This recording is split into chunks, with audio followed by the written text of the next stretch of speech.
Hi there, this is AEIOU Season 3, Episode 1, and I'm going to be teaching you a thing or two about text keyframes. Now, these keyframes are also present not only in text, but also in other elements as well.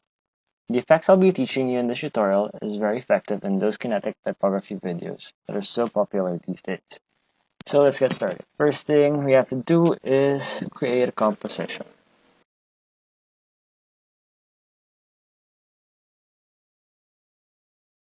Unless you want to, we don't really have to change anything in this window, so you can go ahead and click OK. Next, we write down a word to give it the effect. So here, I'm gonna be choosing the word hello. Okay, and let's just resize it right there. And right up in the opening sequence, I actually gave the word hi this swivel effect. That's what I will be teaching right now. So you can go ahead and drop this down right about here. And don't forget to click the 3D box right there. So you have more options.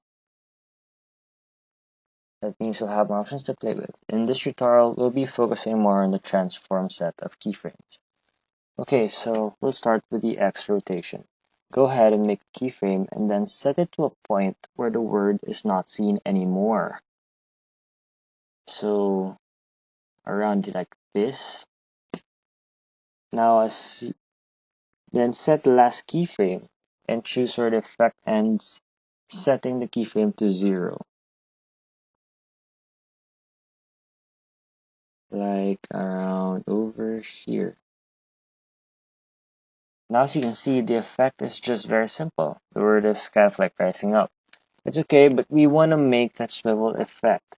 So what you can do is write somewhere after your first keyframe, make a new keyframe, and set it to a value that is more than 0. After that, make another keyframe and set it to a value less than 0.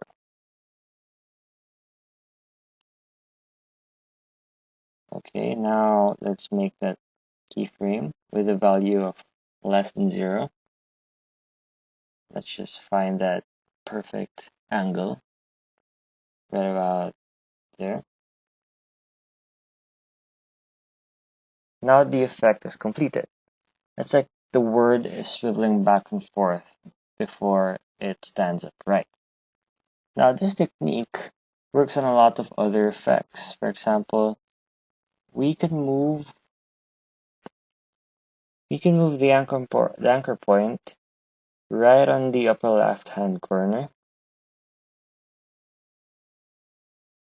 like around here. Let's move around the anchor point. Let's put it up the upper left, right over there. Okay. Now that you've put the anchor point right up there, it creates a sort of dangling effect now. So let's see.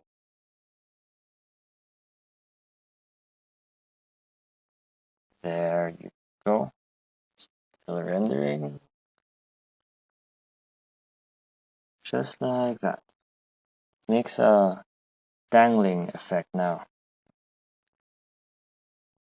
Now how about we try the Y orientation? So the Y orientation is the red arrow on the anchor point. And as you can see, it sort of makes a flapping door effect.